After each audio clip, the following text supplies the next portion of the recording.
പാലത്തിന്റെ മുകളിൽ, പാലത്തിന്റെ അടിയിൽ, അങ്ങനെയൊക്കെ നമ്മൾ പല പല റേഡിയസ് പോകുമ്പോൾ സുരക്ഷിതരല്ല എന്ന് നമുക്ക് തോന്നുന്നുണ്ട്.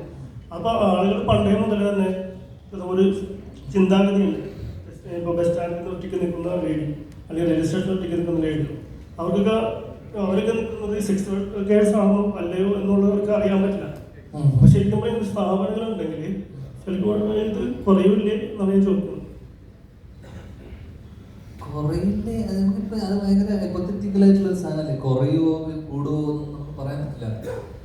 ഒന്ന് നമ്മുടെ വ്യവസ്ഥിതിയിൽ അങ്ങനെ ഒരു സാധനം ഇത്തരത്തിൽ അലോ ചെയ്യുന്നില്ലല്ലോ. ഇപ്പോൾ റെഡ് സ്ട്രീറ്റ് പോലും അത് ലീഗലായിട്ട് ഈ ഫംഗ്ഷൻ ചെയ്യുന്ന ഓപ്പറേഷനായിട്ട് ഇപ്പോൾ കൊൽക്കത്തയിലുണ്ട് ഇതേ സെയിം സാധനം. അതായത് കമച്ചി എന്ന സാധനം അല്ലേ, റെഡ് സ്ട്രീറ്റ് ഉണ്ട്. അപ്പം ഞാൻ പറഞ്ഞ ചില രാജ്യങ്ങളിൽ ഇപ്പം ആംസ്റ്റർഡാമിൽ ലീഗലാണ്, സെക്സ് ടൂറിസം ഉണ്ട് അവിടെ, തായ്ലൻഡിൽ സെക്സ് ടൂറിസം ഉണ്ട്.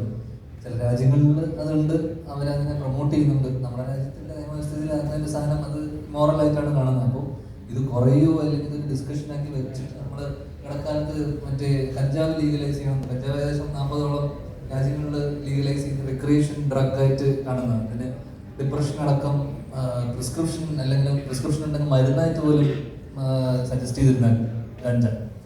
അപ്പോൾ മരുവാന, മെഡിക്കൽ മരുവാന എന്ന് പറഞ്ഞിട്ട് ഇതിനെ വിളിക്കുന്നു. അപ്പോൾ